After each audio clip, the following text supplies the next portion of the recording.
Hello everybody, welcome back to another reading. Today we're taking a look at the case of Heather Nicole Kullorn, who was 12 when she was babysitting for some family friends and disappeared in the night of July 15th of 1999. Now, to bring you up to speed with this case, in case you're not familiar with it, I've gone to the website charlieproject.org, and Charlie is spelled with an EY, where they have a nice bit of information on this case. I used part of that already for the short video, so the intro is going to sound very familiar, but there's a lot more underneath that, so let's get started. Heather was staying with friends of her family, Dana Madden and Christopher Herbert, and babysitting their 2-month-old baby in July of 1999. She had been staying in their residence for about a week by July 15th. She was at the apartment in the 1600 block of Yale Avenue in Richmond Heights, Missouri, during the overnight hours of July 15th. Madden was working the night shift and Herbert was not at home at the time. A neighbor reported observing an unidentified man carrying a child Heather's age out of the apartment at approximately 2 a.m. that morning. The child's upper body was wrapped in a blanket. When authorities were called to the scene at 5 a.m., they discovered that a white comforter with a floral design was missing from the apartment along with Heather. The baby was in the apartment alone and crying, and there was no sign of Heather, but a small amount of blood was found inside the residence. DNA testing linked the blood to Heather. She has never been heard from again. Now for the part that I didn't read out. Authorities announced they believe Heather was not a victim of random violence. They think the attacker or attackers most likely knew her family or the friends that she was staying with at the time. The investigation centered on a mathematics ring, which is obviously not the word that we are reading here, but you know how YouTube is about certain words, in Missouri. Evidence of a mathematics manufacturing lab was found in the Madden/Herbert apartment. Investigators said Heather may have witnessed illegal medicinal activity in the apartment's garage and was abducted and presumably murdered as a result. They have a suspect in her case, but the individual hasn't been publicly identified, which is interesting. Heather's mother, Christine Kullorn, had a verbal confrontation with Madden in April of 2000, 9 months after her daughter vanished. She was arrested after arguing with Madden during the latter's work shift at a local 7-Eleven convenience store in St. Louis. Christine said she believed Madden and Herbert knew more about her daughter's disappearance than they were telling. Herbert has given conflicting stories about his whereabouts at the time Heather disappeared, and Madden was at work when she vanished. Christine was actively involved in Heather's case since the onset of the investigation and has never been considered a suspect. She stated she thought Heather would come home safely eventually. Christine died in 2017 at the age of 52. Foul play is suspected in Heather's disappearance. She was a student at Blow Middle School in South St. Louis, Missouri at the time of her disappearance. Her case remains unsolved. It also says here that she had a medical condition. She was mild diabetic and required daily insulin injections to regulate her condition. She needed to test her blood sugar 4 times a day. Sugared foods and water may sustain her for a short period if she does not have her insulin, but if she does not get medical assistance, eventually Heather will fall into a diabetic coma. In any case, we don't know anything about what really happened to her that night. We only have the witness report to go on, and the suspect, whom has not been named for whatever reason, doesn't actually say why they haven't been named. So we're going to take a look at this case with the tarot today. And in order to do that, we're going to start off with the Modern Witch Tarot, which is this one. And for any further questions, moving on to the Urban Tarot, which is this one. So as per usual, I'm just going to start shuffling the deck. As soon as I have about a table full of cards, we're going to stop and take a look. So without much further ado, let's get started.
Okay, we're starting off pretty strong here in the top left with the Hierophant in reverse. Then we have the Eight of Cups in reverse and the Death card.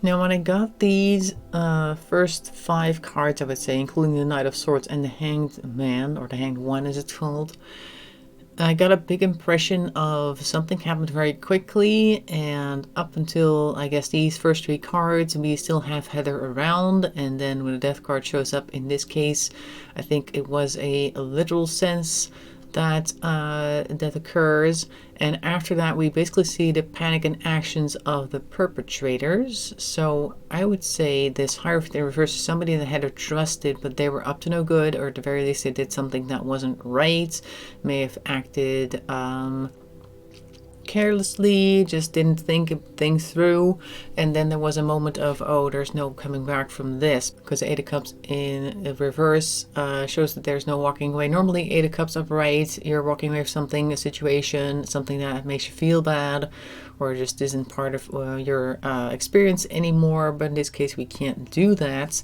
and then there is an end of a chapter. So it's kind of like yeah, they did something bad, the Hierophant, and it involves Heather, and there was a point of no return that ended up causing for a whole new situation to arise. And it kind of sounds like there was suspicions that they had like a, as I call that now, a mathematics lab, at least either in the apartment or near them, that they may have had connections to that ring, the suspected ring. I'm not sure if there actually was one. I don't have any information about that, but that's what the part that I read said. And that she may have gotten her hands on some, or somehow been affected by some of the chemicals used for that lab, and that may have had a very bad effect on her. And then we see the panic over here with the Knight of Swords and the Hangman in reverse. So that kind of points towards, like, if she really were have gotten her hands on some of these chemicals that she wasn't supposed to ingest or come into contact with in other ways, then there may be a very sudden and urgent situation, and they were unable to deal with that, whomever was there at the time, who was not Heather, were unable to deal with that in a normal, calm, rational sense, and they ended up just doing whatever they could think of at the time, rushing ahead, thoughts going 100 miles per minute, just all over the place, and unable to see anything other than, I guess, whatever they came up with, and they chose the path that was not the best option, because we have the Page of Pentacles in reverse. This looks like somebody who has a single-minded focus on just dealing with the issue right now, don't care about the consequences, just get it out of here, and we need to leave, that type of thing. We need to move, we need to go right now. You can also see that in the second row with the Eight of Wands. So there's a lot of action being taken here. We're actually seeing somebody moving through a desert just on their own, speeding on this motorcycle, and not really looking, there's nothing there to oppose them at that point. You can see that they're in the middle of nowhere pretty much, and just in a hurry to get stuff done, because that is the Eight of Wands pretty much. Can also be communication. Now this was 1999. He may have communicated with somebody real quick with a mobile phone. Those were coming into the public use more and more. I think in 1999 a lot of people already had one. And so he may have contacted somebody. He may have contacted people who would help him take care of this problem. Then we have the Five of Swords here. They may have argued with somebody, but ultimately they were only focused on their own emotions. Like, this may have been a moment here with the Five of Swords and the Knight of Cups, that they contacted somebody with this Eight of Wands energy, and then that person told them, hey, you should call the police, and they had a fight about that, and ultimately the perpetrator is like, you know, I don't care about calling the police, they're going to send me to jail, stuff like that, we just need to take care of this, it's not going to bring her back, any of that type of stuff. We just need to deal with the problem that is right here, right now, and I don't care about anything else. I think that's the type of exchange that probably took place at that point. At least the cards seem to be pointing towards that. And we had a Hermit card here coming on the end, but I'm going to grab that one later, because first we have Strength, Three of Cups, and then a Three of Swords. Now, strength is in reverse, so I think the strength to do the right thing was not present. We've already seen that they're very much focused on their own thing. They don't really care too much about anybody else at that point, because the Knight of Cups, for good or for bad, is only really focused on themselves. And we can see here that their strength is very low, that they do have people that are on their side here with the Three of Cups. Like, they do have some harmony with people, but it has driven a wedge between them, it seems as though, because they're both 3 cards here, Three of Swords in reverse. Maybe neither or all of the people involved do not have a lot of strength of character or strength of mind to deal with these things in a correct fashion, and that's why they kind of banded together here with the Three of Cups. But there is a thing there that is now between them, that is represented by the Three of Swords in reverse, just having this thing that's constantly on their mind, like, oh, I know what happened back then, and I know that you know what happened back then. But we're going to keep that to ourselves, because we had here on the end the Hermit card, who is definitely focusing inwardly, possibly trying to make things right with themselves. Like, this could be them trying to justify things. Like, maybe they were like talking to each other or thinking to themselves like, oh yeah, well, it's unfortunate that this and that happened, but what would have been the outcome if we had done it the official way? They would have found out about this, they would have found out about that, we would have both gone to jail for other things, our names would have been dragged through the mud. And like trying to make it okay for themselves through some type of meditative practice, almost focusing on their own innocence, and I guess also how to work their way through this so that they could still have a future, I think. So I think just by these 2 rows, we're already kind of at the end of the main event. But let's take a look at the future. Are we ever going to find out what happened to her? Are we ever going to find her? Because I don't think they've ever found her. She's still listed as missing. Any of that, really. Let's take a look what we can get for those questions. Are we ever going to see justice? Okay, so the first card we have here is the Prince of Swords, which is the Knight of Swords in this deck. Again with the Knight of Swords, but this time it's in reverse. So I'm guessing the plan that they struck over here, that they came up with, of course didn't turn out to be very good, but they're still working on it. They're still, like, I guess, perfecting their alibi, maybe.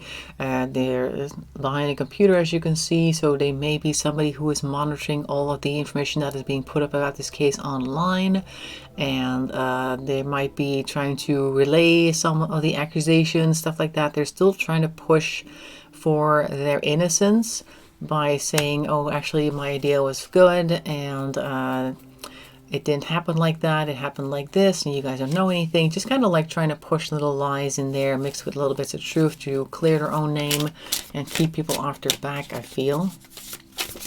Now, we did have a person that it said that was a suspect, but they were not publicly identified, so they may be the ones that are doing this type of thing, like trying to keep people off their trail, trying to keep anonymous through all sorts of methods. Let's see what else we can get. So they're still feeling persecuted is the main thing. All right, next thing we have here is the Eight of Swords. So that is in mental entrapment. I think this is also kind of like how they may have created their own personal hell in a way. Like, you can see the hacker here, they're in a dark space, they're like focusing very much on trying to keep from going to jail or keep being found out, stuff like that. They've probably built this mental prison for themselves. And if it is true that they were involved with this mathematics ring, then I think that they may also have other people on their trail about other things, and they may just have a very secretive and kind of haunted lifestyle in general, and this is just a part of it. Okay, next card we have here, Five of Swords. Again, we're still probably fighting with the people that they were fighting with before, but they're not done yet. So the argument that started over here is still going on many years later, like, why didn't you do this, why didn't you do that? Of course now it's a lot less effective because obviously everything has been done and it's been a long time, so nothing can really be changed about that. Also feel like You can see that there's a card game going on, so they're still trying to win over each other. Whoever is fighting with the perpetrator here, trying to convince each other of how they're right, but it's become more of a verbal joust, a game type of thing. Like, they're not seriously expecting anything to change, but it's just something that people tend to talk about. Like how some people, when you see them every year at Christmas, Thanksgiving, that sort of thing, they always bring up the same thing over and over again, and you just know that nothing's going to get resolved. It's kind of like that. But I just feel the need to talk about it. Okay, so I have a whole stack here. It's kind of leading like this, so I'm going to grab it like this. We have the Five of Cups. Okay, so they're unable to walk away from that because the Five of Cups is crying over spilled milk. Emotionally, they're still stuck in that state. We have here the Hanged Man. Okay, so we are able to look at things from a different perspective now. I think this is the after the fact, like hindsight is 2020 type of thing. That is still playing with their mind, like I should have done this, I should have done that. And then we have the Eight of Wands again, which is interesting that we're putting it right here next to this Eight of Wands. They might still be trying to make quick decisions, trying to do things, trying to possibly, I don't know, fix things in the background for themselves, obviously, because there's nothing to fix for Heather anymore in this case. They may still be in communication with people that they were still in communication with back then. And this is also a delivery person that appears to be delivering pizza, I think. There's like smoke coming off of this bag here that looks like it would keep a pizza warm. But it may be that they're just still stuck in that world where they are delivering certain goods and they're just busy with that, like trying to keep up with their usual activities while all this stuff is playing in the background.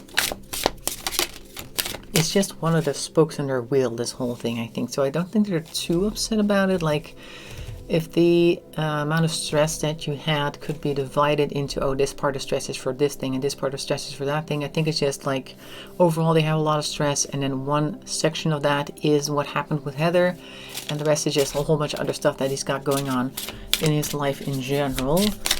Are we ever going to find Heather, though? Because we haven't found anything of her yet. No traces, as far as I'm aware.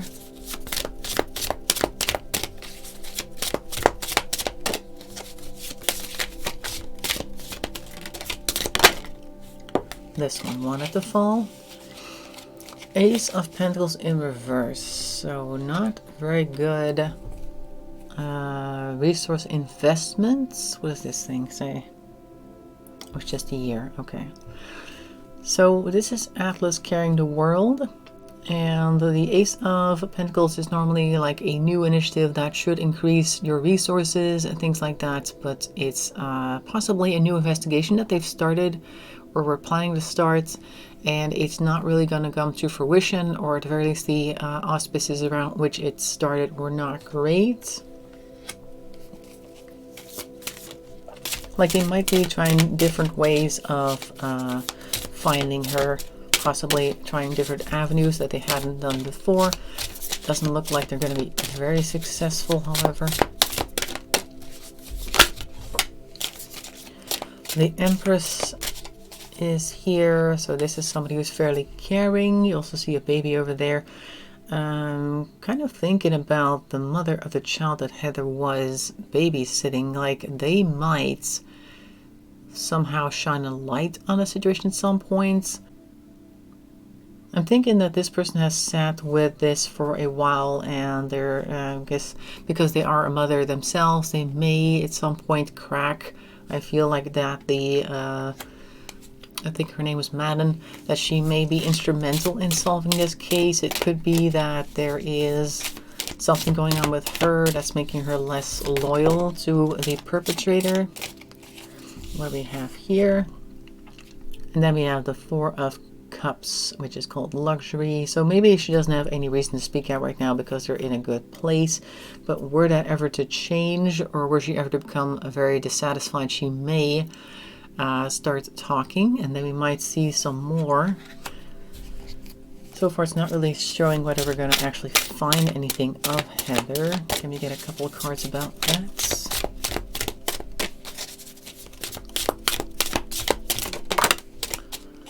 Literally a couple. Let's take a look. We have the Six of Cups in reverse, And then the Game Master, which is, it says Knight of Swords, but in this suit that is the King of Swords. So let's see. I asked if we were going to find anything of her, but we have here the Game Master. I think that they may have contacted somebody at the time who was really good at making people disappear, and they may have been somebody that they have known in the past, maybe not a great past because the Six of Cups is in reverse. Could be somebody like a connection that they had who was not the best type of person to know, but in a situation like that where you're looking to deal with a dead body in your house, maybe this person was the right person for them at the time, and they were so good at their job that there's no way that you're ever going to find anything. That's kind of what I'm seeing here. So I don't think we're going to see any physical evidence of Heather, where she may have ended up, but are we going to see the perpetrators brought to justice? That's something I would also like a few cards on. Okay, a whole stack just fell out the bottom. All right, so we have the Eight of Pentacles. I think that's somebody who's working very hard, who is also very good at their crafts. Then we have the Wheel of Fortune, which I think is going to be caused by this Eight of Pentacles. It's somebody who is working really hard. It's going to eventually cause for things to change. All right, so that's already quite positive. Then we have Justice. All right, that's even better. So they may be trying to bring somebody to justice, but the next two cards that we have here is the Two of Pentacles and the Two of Cups. Now, Two of Pentacles is kind of concerning me in this sense because they worked really hard over here with the Eight of Pentacles and to bring literally the wheel around so that justice could be served. But then we have the Two of Pentacles, which is normally about incorrect investments or just incareful spending. It could also just be that with the Two of Cups combined, that there's just somebody involved in this case who is just going to stop believing in the perpetrator's story and come to the realization that they made an incorrect investment and believing it in the first place, because the Two of Cups, kind of like the Lover's card, is like signing up for a certain ideal mindset. Two people coming together. It's also often a romantic thing. Could be that somebody was romantically involved with the perpetrator and therefore they believed their side of the story, but they've now come to the realization that actually that was not correct, all the things that they've told them in the past, and therefore they need to reinvest in somebody else and just come to terms, I guess, with the incorrect investment that they've done a while ago. So I think maybe whoever this Eight of Pentacles is and whoever is going to be turning the Wheel of Fortune over there may find a way to contact or convince somebody whom is involved with whom they already suspect to be the perpetrator, and they can convince them that coming out and coming forward is the best thing to do, and that may ultimately lead to justice. So possibly the Empress, whom is underneath here, actually, there she is, may let go of whatever alliance she has with the perpetrator and then step forward and basically come clean, which may not be a great investment for them either, because of course they've kind of like kept this under wraps for so many years. So I imagine that if you were instrumental in not bringing justice for the parents and for Heather, that you would also be partly to blame. Like accessory to murder or something along those lines, if it is murder, of course, but it's some type of accessory charge I think would be levied against you. So it's not a great investment for them, but I'm thinking that they're going to do this basically because they're convinced by whoever these people are that it's the right thing to do. And that actually kind of reminds me, because this, I know I'm just kind of jumping onto a whole new sentence here, but bear with me. So we have the Empress here, and I thought that this might be Madden, who at the time had a, was it 2-year-old? A very young child in any case. And it's been a while now, so at the time they may have chosen stability with the perpetrator because they had a small child and they couldn't see themselves surviving with this small child, being able to supply everything it needed if they did not have this connection. And now it's been so many years. It's been, I think, 24 years now. And therefore the child is no longer needing her help, and she may now be convinced that it's okay to come forward because the child will be able to take care of itself and she's not needed as much in that emperor's role, for them at least, so that it's okay for them if their mother were I guess sent to jail or somehow removed, at least temporarily, from their life in some fashion. It wouldn't really affect them that much, like not to the extent that they would have to go to a foster home or something like that, which would have happened probably if it had been back then, if she had come forward back then. So that is what I'm seeing. I hope you found that interesting. In any case, make sure to leave a like. That really helps the channel along. Comments as well. If you'd like to subscribe, that's even better. In any case, I hope to see you in another video. Thanks for watching, and bye-bye for now.